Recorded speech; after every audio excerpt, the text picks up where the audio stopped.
Liquor scam వ్యవహారంలో మొన్నటి వరకు బిగ్ బాస్ వరకే వెళ్తుంది అనుకున్నా. మధ్యలో బాసులు, సూపర్ బాసులు, ఆ బాసులకు సంబంధించి నడిపిన కథలు, కథనాలు మొత్తం అన్నీ కూడా ఇప్పుడు తవ్వుతున్నారా, తవ్వి తీస్తున్నారా, లేదంటే రచిస్తున్నారా అనేది కూడా ఒక చర్చ తాజాగా. ప్రధానంగా ఇద్దరు, ధనుంజయ రెడ్డి, కృష్ణమోహన్ రెడ్డి, వీళ్ళ గనక ఇప్పుడు వీళ్ళ ఆల్రెడీ ముందస్తు బెయిల్ విషయంలో కోర్టుకు వెళ్ళారు. ముందస్తు బెయిల్ అయితే రాలేదు. ఇక చిక్కారు. వీళ్ళ గనక ఇప్పుడు సిట్ ముందు హాజరైతే మొత్తం విషయం అంతా బయటకు వస్తుంది. మొన్నటి వరకు రాజకేశ్ రెడ్డే మొత్తం సూత్రధారి, పాత్రధారి, కర్త, కర్మ, క్రియ మొత్తం అంతా ఆయనే అన్నారు. కానీ ఇప్పుడు మళ్ళీ ఎవరెవరో వస్తున్నారు ఈ కేసులో. ఫైనల్గా అంటే జగన్ని లాగడానికి వీళ్ళందరినీ లాగుతున్నారా, లేదంటే వీళ్ళందరినీ లాగితే జగన్ బయటకు వస్తాడా అన్న ఇదే అంశం మీద చర్చించే ప్రయత్నం చేద్దాం. సరే, మొన్నటి వరకు బిగ్ బాస్ ఒకలే అనుకున్నారు. ఇప్పుడు బాసులు, సూపర్ బాసులు కూడా ఉన్నారు ఈ లెక్కర్ వ్యవహారాలు అనేది తెర మీదకు తీసుకొస్తున్నారు. అంటే ఈ కేసులో మొత్తం అందరినీ లోపలేయాలనా, వీళ్ళందరూ వేస్తే కానీ జగన్ వేయలేమన్నా, ఎలా చూడాలి? ఇక్కడ దీంట్లో ఏదో జగన్ వేసేసి జైల్లో పెట్టేసేయగలుగుతామన్నటువంటి నమ్మకం ఏ మేరకు ఉందో డౌటే. ఎందుకంటే ఇంతవరకు దానికి సంబంధించినటువంటి ఒక ఆధారాలని సమర్థించడంలో వీళ్ళెవరికి వెళ్ళగాలేదు. జగన్కి ఇచ్చారని వాళ్ళు వీళ్ళు చెప్పేటటువంటి తప్పించి జగన్కి ఇదిగో ఇక్కడ డబ్బులు ఉన్నాయి, జగన్ నుంచి పట్టుకున్నాం, ఇది లేదు. ఇక్కడ ఏంటంటే నువ్వు మా జోలికి వస్తే మేము నీ జోలికి వస్తాం, నువ్వు ఏ స్థాయిలో మమ్మల్ని ఇబ్బంది పెట్టావో అంతకంటే ఎక్కువ స్థాయిలో నేను ఇబ్బంది పెడతాం అన్నటువంటిది ప్రస్తుతం లెక్కర్ కుంభకోణానికి. స్కిల్ డెవలప్మెంట్ కుంభకోణంలో చంద్రబాబు గారిని అరెస్ట్ చేసే ముందు ఏం చేశారు, వాళ్ళ పిఏ శ్రీనివాస్ మీదన కేసు. అప్పుడు అది వాస్తవంగా ఈడీ వాళ్ళు విచారించినటువంటి కేసులో వాళ్ళు అక్కడ డబ్బులు ఏదో పట్టుకుని చేసినటువంటిది ఒకటి ఉంది గతంలో. దాన్ని దీనికి వాడారు స్కిల్ డెవలప్మెంట్. వాస్తవంగా స్కిల్ డెవలప్మెంట్ కేసుకి దానికి సంబంధం లేదు. స్కిల్ డెవలప్మెంట్ కేసులో ఒక సంస్థకి, ప్రైవేట్ సంస్థకి ఏదో ఇచ్చారు, వాళ్ళకి ఆ పేరుతో ఒక పేరుతోది వాళ్ళది ఉంటే ఆ పేరు కానటువంటి సంస్థ ఇంకోటి రిజిస్టర్ చేసి దానికి ఇచ్చారు, దాని దగ్గర నుంచి వచ్చిన డబ్బులు వేరే సంస్థలకు మళ్ళీ ఇదంతా ఈడీ టేకప్ చేసింది. కానీ చంద్రబాబు గారి దగ్గరికి పోలేదు అది.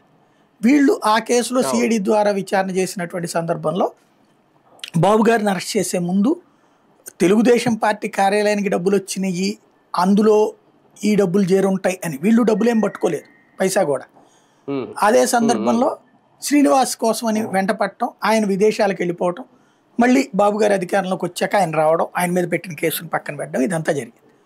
అంటే ఇదంతా ఆ రోజున వీళ్ళు ఎట్లయితే వేధించారంటే బాబు గారి పిఏ దాకా వెళ్ళిపోయారు. కాబట్టి ఇప్పుడు మరి ప్రతీకారం అంటే అదే కదా. జగన్కి సంబంధించినటువంటి పిఏపిఎస్లు వీళ్ళందరూ కూడా ఇప్పుడు ధనుంజయ రెడ్డిను లేకపోతే కృష్ణమోహన్ రెడ్డి వీళ్ళని అంటే నువ్వు గనక మమ్మల్ని అట్లా చేసావు కాబట్టి నీకు కూడా అక్కడ దాకా వస్తున్నాం మేము అన్నటువంటి సంకేతం. ఇప్పుడు స్కిల్ డెవలప్మెంట్ కుంభకోణం జరగలేదని వాళ్ళు చెప్తారు, లెక్కర్ కుంభకోణం జరగలేదని వీళ్ళు చెప్తారు. జరగకపోతే రెండు జరగకపోయి ఉండాలి, జరిగితే రెండు జరిగి ఉండాలి, ఇది లెక్క అనమాట. అంతే కదా. కానీ ఎవరు తప్పించుకోవాలనుకుంటున్నారు ఇందులో, ఎవరిని ఇరికించాలనుకుంటున్నారు? ఎవరు తప్పించుకోవాలనుకోరు, అందరూ తప్పుకోవాలని అనుకుంటారు. ఎవరిని ఇరికించకూడదని వీళ్ళు అనుకోరు, అందరిని ఇరికించాలని అనుకుంటారు. జగన్ భారతీలాగా తీసుకెళ్లాలన్న ప్రయత్నం జరుగుతోంది అందులో. కాకపోతే భారతీ జోలికి వెళ్ళకపోవచ్చు. ఈ మొన్న ఈఎంఐ విషయంలో కూడా వీళ్ళు కావాలని వదిలేబట్టిన విడుదల రజని సేవ్ అయింది. మహిళ జోలికి వెళ్తా మళ్ళీ లేనిపోని రిస్క్ అవుతే రేపు పొద్దున అన్నటువంటి ఉద్దేశం. ఎందుకంటే ఇప్పుడు ఎంత ప్రతీకారం, మీరు మమ్మల్ని చేశారు మేము మిమ్మల్ని చేస్తున్నాం అన్న ప్రతీకారం. గతంలో జగన్ని చేశారు అన్నటువంటి ఉద్దేశంతో తర్వాత చంద్రబాబుని వీళ్ళు చేశారు, ఇప్పుడు చంద్రబాబుని చేశారన్న ఉద్దేశంతో మళ్ళీ ఇప్పుడు జగన్ పెట్టాలని చూస్తున్నారు. ఇంతవరకు ఓకే, కానీ బాబు గారి మహిళలను ఒప్పుకోలేదు అనుకుంటా, అందుకని విడుదల రజని మరిదిని అరెస్ట్ చేశారు. కానీ విడుదల రజని అరెస్ట్ చేయకుండా బెయిల్కి ఓ రకంగా పరోక్షంగా సహకరించారు. ఏది 41 నోటీస్ అన్నటువంటి పాయింట్ వరకు. రోజాని కానీ విడుదల రజనిని ఇట్లాంటి లేడీస్ జోలికి రాకపోవచ్చు, భారతీ గారి జోలికి కూడా రాకపోవచ్చు, వీళ్ళ వరకునే ఉండొచ్చు. జగన్ని అరెస్ట్ చేయడానికి అడుగులు అయితే వేస్తున్నట్టు కనబడుతుంది.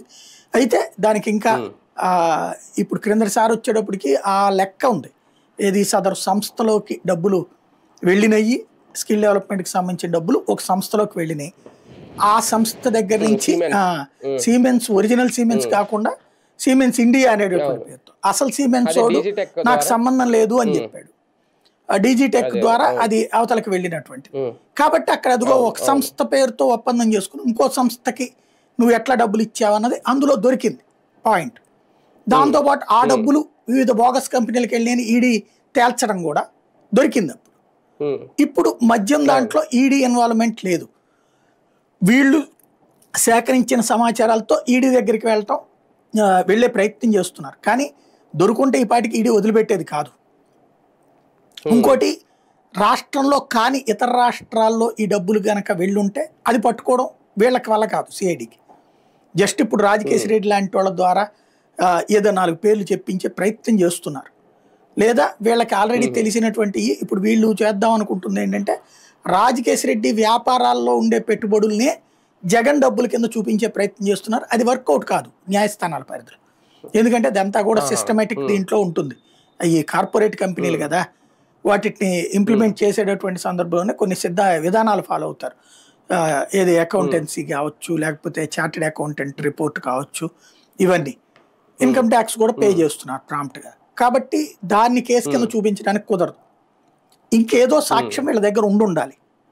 ఆ సాక్ష్యాలను ఇప్పుడు లేదా వీళ్ళని విచారించడం ద్వారా ఆ సాక్ష్యాలని సమకూర్చండి, దానికి చట్టబద్ధత లేదా దానికి ఒక లీగలైజేషన్ తీసుకొచ్చే ప్రయత్నం చేస్తున్నట్టున్నారు. కానీ ఒకటి సార్, ఎంతమంది ఇందులో బాసులున్నా సూపర్ బాసులున్నా ఎవరున్నా సరే, మెయిన్ అసలు డిస్టిలరీల దగ్గర నుంచి వీళ్ళు కమిషన్లు తీసుకున్నారా లేదా, ఆ కేసుకి ఎంత తీసుకున్నారా అనేది అక్కడి నుంచి రాబట్టాలి కదా. కానీ కేసు అంతా ఇటువైపే తిరుగుతుంది కానీ అటువైపుకి వెళ్ళట్లేదేంటి? ఏదో వీళ్ళు మొన్న ఈనాడు జ్యోతి రాసిన దాని ప్రకారం చూస్తే ఎవరో డిస్టిలరీలో వాళ్ళు ఇచ్చారు వాంగ్మూలం అని చెప్పారు. మరి దాన్ని బట్టి వాంగ్మూలం వరకు తీసుకుని ఉంటారు. అయితే అది కేసు నిలబడదు అప్పుడు. ఎందుకంటే వాంగ్మూలం అంటే మనం ఎవరినైనా బెదరేసి రాయించవచ్చు, అది వర్కౌట్ కాదు. ఆ డబ్బులు ఎలా వెళ్ళినాయి అనేటటువంటిది ప్రూవ్ చేయాలి వీళ్ళు, ఆధారం. రెండవది ఏంటంటే ఈ ఒక డిస్టిలరీ కంపెనీ మీద కూడా కేసు పెట్టారు కదా ఇప్పుడు ఎస్పీవై వాళ్ళకి సంబంధించి. మరి డిస్టిలరీ వాళ్ళే లంచం ఇస్తే వాళ్ళ మీద కేసు ఎందుకు వస్తుంది? కాబట్టి జగన్ మీద అప్పట్లో పెట్టిన కేసులు ఉన్నాయి కదా, సోనియా గాంధీ వాళ్ళు పెట్టిన వాళ్ళ దాంట్లో పెట్టుబడులు పెట్టినటువంటి వాళ్ళది, అట్లాంటి కేసులాగా నిలబడిపోవచ్చు ఇది. కానీ నిజంగా ధనుంజయ రెడ్డి, కృష్ణమోహన్ రెడ్డి వీళ్ళిద్దరూ కనుక ఇప్పుడు విచారణకు హాజరైతే, అంటే వీళ్ళకి బెయిల్ రాలేదు కాబట్టి వీళ్ళ నుంచి ఓన్లీ లిక్కర్ స్కామ్ వ్యవహారాలైనా లేదంటే గతం ప్రభుత్వం, ఎందుకంటే ఓఎస్డీగా అది పనిచేశారు కాబట్టి అప్పుడు కీలక విషయాలు ఏమైనా రాబట్టి ఆలోచన చేస్తుందా ప్రభుత్వం? అందుకని వీళ్ళని టార్గెట్ చేసి బేసిక్గా జగన్ మా పిఏని పట్టుకున్నాడు కాబట్టి ఇప్పుడు వాళ్ళ పిఏలు మేము పట్టుకుంటాం అన్న కాన్సెప్ట్తో నడుస్తుంది. అంతకు మించి ఎక్కువ ఎక్స్పెక్ట్ చేస్తారని నేను అనుకోను. మ్యాక్సిమం ఇప్పుడు అట్లాగా కేసులు ఇప్పుడు దాంట్లో బెయిల్ 41A నోటీస్ ఇచ్చి విచారించచ్చా లేదా అరెస్ట్ చేసి విచారించచ్చా, ఇది హైకోర్టు రేపు తేల్చాలి. సుప్రీంకోర్టు దగ్గరికి వెళ్తే సుప్రీంకోర్టులో ప్రభుత్వం ఏం వాదించింది, ఆల్రెడీ హైకోర్టులో 7వ తారీఖు వింటానన్నారు. ఈలోపు అరెస్ట్ చేయకుండా స్టే అన్నదానికి సుప్రీంకోర్టు ఇవ్వలేదు, అదే హెడ్డింగ్ పెట్టారు. కానీ సుప్రీంకోర్టు ఒక గైడెన్స్ ఇచ్చింది, బెయిల్ సంగతి కూడా అరెస్ట్ స్టే సంగతి కూడా నువ్వు తేల్చే 7వ తారీఖు అని. కాబట్టి రేపు తేలిపోతుంది.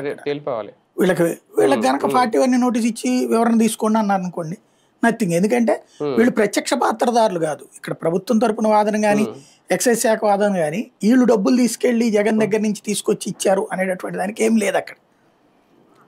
అంటే కాకపోతే ఆ ముడుపుల వ్యవహారం వీళ్ళ దగ్గరికి వచ్చి ఆగిందని కదా ఇప్పుడు సిట్టు భావిస్తుందని. అది జ్యోతి రాసింది, జ్యోతి రాసిన వార్తల ఆధారం కాదు కదా. బేసిక్ గా సిట్టు చెప్పిందని అదే అనేది, సిట్టు వీళ్ళతో చెప్పలేదు కదా, వీళ్ళు రాసేది సిట్టు చెప్తుంది తర్వాత, అది కామన్ గా నడిచేటటువంటి. అక్కడ పాయింట్ అలా ఏంటంటే వీళ్ళ క్యాష్ ఇచ్చానని రాజకేశ్ రెడ్డి ఏమైనా చెప్పాడా, లేదా ఇప్పుడు రాజకేశ్ రెడ్డి స్టేట్మెంట్ లో నేను వీళ్ళకే ఇచ్చానని రాసుకుంటే అతని సంతకం ఉండాలి దాని మీద. రాజకేశ్ రెడ్డి మొన్న చెప్పాడు అన్నటువంటి దాని మీద నేను సంతకం పెట్టలేదని, అతనే సంతకం పెట్టలేదని రిమాండ్ రిపోర్ట్లో కోర్టుకి ఆల్రెడీ వాళ్లే చెప్పారు. కాబట్టి అతను సంతకం పెట్టినప్పుడు అతని వాంగ్మూలం కింద పోలీసులు ఇచ్చేటటువంటిది చెల్లుబాటు కాదు. వీళ్ళు కొత్తగా ఏదన్నా సేకరించాలి, ఎవరన్నా దానికి సంబంధించి ఇదిగో సో వాళ్ళు చెప్పారు అంటే అప్పుడు కూడా వీళ్ళు ఏమంటారు, ఆయన పిఏ ఆయన పిఆర్ఓ అనుకుందాం ఫర్ ఎగ్జాంపుల్, లేదా ఇద్దరు పిఏలు అనుకుందాం, వాళ్ళకి డబ్బులు అక్కడికి తెచ్చిస్తారా? ఎక్కడికి తెచ్చిచ్చారు ఇట్లాంటిది ఏదన్నా ఆధారం చూపెట్టుంటే. ఇది ఎట్లా ఉండాలంటే సీఎంఓకి అయితే క్యాష్ కట్టలు పట్టురారు కదా, మొత్తం రికార్డు ఉంటుంది కదా అక్కడ, ఎక్కడికి తీసుకెళ్ళాలి, వేరే చోటకి వెళ్ళాలి. వీళ్ళు ఎప్పుడు జగన్ వెనకాలే తిరుగుతారు. అదే అది చేసుంటే అసలు ఇప్పుడు దాకా ఉండేది కాదు కదా కేసు, ఎప్పుడు అయిపోయింది. ఇప్పుడు దానికి ఆన్లైన్లో జరగడం వల్లనే జరిగింది స్కిల్ దాంట్లో, దీంట్లో లేదన్నే కదా, క్యాష్ అన్నే కదా ఇక్కడ పాయింట్. ఇక్కడ పాయింట్ ఏంటి, నేను సో చోట కృష్ణమోహన్ రెడ్డిని ధనుంజయ రెడ్డిని కలిశానని వీళ్ళు చూపించాలి విట్నెస్. అక్కడ వీళ్ళు ఉండే ప్లేసెస్ అన్ని సాధారణంగా సీసీటీవీ ఉండేటటువంటి ఏరియాలు. అది ఆధారం చూపెట్టాలి వీళ్ళు సిట్టోళ్ళు. ఇంకొకటి ఇక్కడ ఏం చెప్పారు, వీళ్ళ దగ్గర ఒక గందరగోళం ఉంది. డబ్బులు తీసుకెళ్లి మేము విజయసాయి రెడ్డికి ఇచ్చాం, మిథున్ రెడ్డికి ఇచ్చాం, వాళ్ళు తీసుకెళ్లి ఇచ్చారని చెప్పారు ఇంతకుముందు. మిథున్ రెడ్డికి ఇచ్చి విజయసాయి రెడ్డికి ఇచ్చి కేసీ రెడ్డికి తీసుకుంటే వాళ్ళ ముగ్గురు కలెక్ట్ చేస్తే మధ్యలో వీళ్ళిద్దరి దగ్గరికి ఎందుకు వస్తాయి అప్పుడు? వాళ్ళు ఏమని పెట్టారు, విజయసాయి రెడ్డి కేసీ రెడ్డి మిథున్ రెడ్డికి ఇస్తే మిథున్ రెడ్డి దాన్ని హవాలాలో తీసుకెళ్లి జగన్కి వచ్చేటట్టు చేశారు. ఆ హవాలా కంపెనీలు ఏంటి? అసలు మిథున్ రెడ్డి దగ్గరికి ఈ డబ్బులు వచ్చినట్టు ఏం ఆధారం ఉంది? అతను ఏదన్నా కంపెనీ ఫ్లోట్ చేయాలంటే ఉండాలి కదా, ఏం లేదు కదా. ఇక్కడ గందరగోళం ఉంది అక్కడ. అవును. అంటే ఇక్కడ మిథున్ రెడ్డిని అప్పుడు టార్గెట్ చేశారు, ఇప్పుడు మళ్ళీ ధనుంజయ రెడ్డిని ఈయన కృష్ణారెడ్డిని ఇప్పుడు టార్గెట్ చేశారు. వీళ్ళందరూ మాట్లాడితేనే జగన్ టార్గెట్ అవుతారనా? అంతే కదా. వీళ్ళందరినీ విచారించినప్పుడు వీళ్ళది ఇప్పుడు మన మిథున్ రెడ్డిని అడిగారు, నువ్వు చెప్పు జగన్కి ఇచ్చావంటే అసలు నాకు దాంతో సంబంధమే లేదు, నేను దాంట్లో ఏలు కూడా పెట్టలేదని చెప్పారు. విజయసాయి రెడ్డి నేను ఏలు పెట్టలేదని చెప్పారు. రాజకేశి రెడ్డి అన్నారు చివరికి. రాజకేశి రెడ్డి ఏమో నాకు అసలు దీంతో ఏం సంబంధం, నేను ఐటీ సలహాదారుని అంటాడు ఆయన, నా వ్యాపారాలు నాకున్నాయి అంటాడు. ఇప్పుడు ఇదంతా ఏంటంటే పత్రికలు టీవీ ఛానళ్ళ ద్వారా, అది కూడా ప్రభుత్వానికి అనుకూల పత్రికలు టీవీ ఛానళ్ళ ద్వారా సృష్టించిన స్క్రీన్ ప్లే తప్పించి బలమైన ఆధారం ఉంటే ఇప్పటిదాకా వదిలేవాళ్ళ జగన్ని. ధన్మని తీసుకెళ్ళి లోపలేసేవాళ్ళు కదా. మధ్యలో మళ్ళీ తీసుకొచ్చి ఏపీపీఎస్సీ కుంభకోణం అంటూ పిఎస్ఆర్ ఆంజనేయుల అరెస్టు అటెందుకు పోతారు? ఒక అంశం డైవర్ట్ అవుతోంది, ఇంకొక కొత్త కేసులు వచ్చినాయి అంటే పాత అంశంలో పసలేకుండా పోయిందని అర్థం. ఇప్పుడు రోజు ఏదో ఒకటి పేపర్లో ఉండాలి, రోజు ఏదో జరుగుతోంది అన్నటువంటిది మానసిక సంతుష్టీకరణ ఉండాలి. ఇదే నడుస్తున్నప్పుడు ఇంకోటి ఎక్కడి నుంచి వస్తుంది? రాజకేశి రెడ్డి అరెస్ట్ అయిన తర్వాత ఈ పేర్లన్నీ బయటకు వస్తున్నాయి సార్, ఆయన చెప్తున్నారా, లేదంటే ఆయన ఏమన్నా అప్రూవర్ గా మారతాడా భవిష్యత్తు? ఆయన అవ్వమని అడుగుతున్నారు. ఆయన అప్రూవ్ అవడం అంటే ఏంటి? ఆయన నేరాన్ని ఒప్పుకున్నట్టు అవుతుంది. అప్పుడు ఆయన ఆస్తులన్నీ పోతాయి.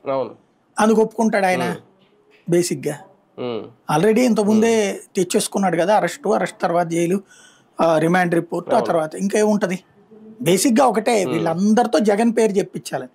వీళ్ళు ఎవరు జగన్ పేరు చెప్పట్లేదు, లేదా మాకే సంబంధం లేదంటున్నారు. వీళ్ళు అయ్యో ఆధారం ఈ ఆధారం, వాళ్ళతో నువ్వు తిరిగావు కదా, వీళ్ళతో మాట్లాడావు కదా అంటారు. మాట్లాడితే డబ్బులు ఇచ్చినట్ట అంటారు వాళ్ళు. ఇక డబ్బు అనేది ఏ 100 కోట్లు 200 కోట్లు పట్టుబడితే ఈ కేసుకు వాల్యూ ఉంటుంది. మిగతాదంతా ఫ్రేమ్ వర్క్ తప్పించి, లేదా కనీసం ఇదిగో ఈ సంస్థ ఫ్లోట్ చేశారు, ఇది వచ్చాకనే ఫ్లోట్ చేశారు, దీంట్లోకి డబ్బులు ఇచ్చారు, ఇట్లాంటిదన్నా ప్రూవ్ చేయగలగాలి. అదేం లేనప్పుడు వర్కౌట్ కాదు.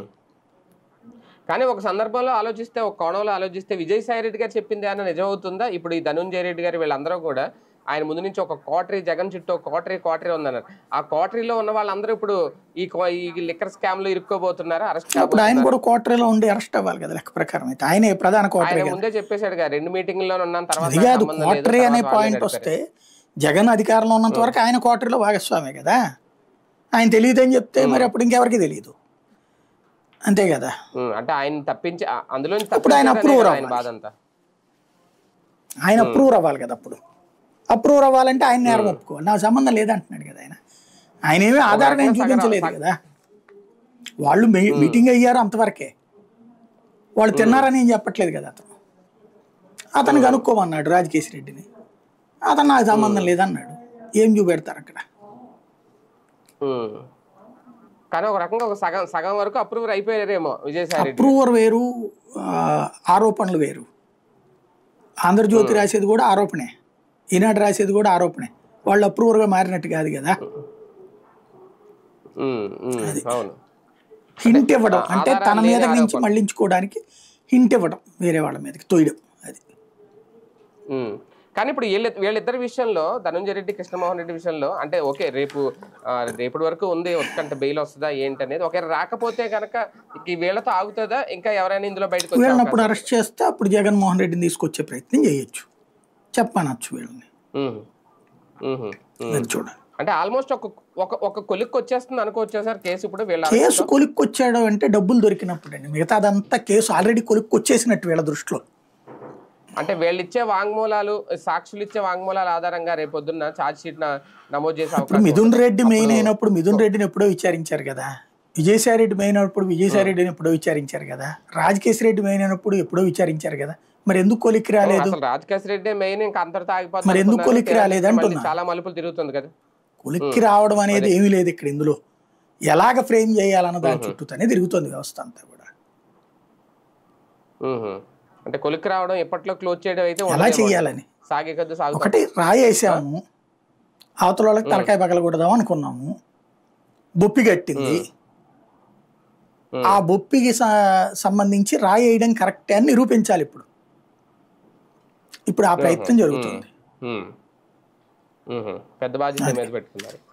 రైట్, చూద్దాం. మొత్తానికి లిక్కర్ స్కామ్ వ్యవహారంలో బిగ్ బాస్ ఒక్కలే అనుకున్నారు, కానీ మధ్యలో ఇప్పుడు బాస్లు సూపర్ బాస్లు ఉన్నారనే అంశాన్ని కూడా తెర మీద తీసుకొస్తున్నారు. నిజంగా ధనుంజయ రెడ్డి, కృష్ణమోహన్ రెడ్డికి బెయిల్ రాకుండా అరెస్ట్ అవ్వాల్సిన పరిస్థితే వస్తే, వీళ్ళు నోరు విప్పితే ఇంకా ఆల్మోస్ట్ అయిపోతుంది మొత్తం, ఇంకా జగన్మోహన్ రెడ్డి వరకు వెళ్ళిపోతుంది అనేది ఒక వెర్షన్, ఆంధ్రజ్యోతి వీళ్ళ ఆ మీడియా వెర్షన్. కానీ మరి వాస్తవానికి అది ఎంతవరకు దగ్గరగా ఉంటుంది ఏంటి అనేది ఇంకా మరికొద్ది రోజుల్లోనే తేలిపోద్ది. ఈ లిక్కర్ స్కామ్ వ్యవహారం ఎంతవరకు వెళ్తుంది, ఇంకెంతమంది అరెస్ట్ అవ్వాల్సిన అవసరం ఉంటుంది, వేచి చూద్దాం.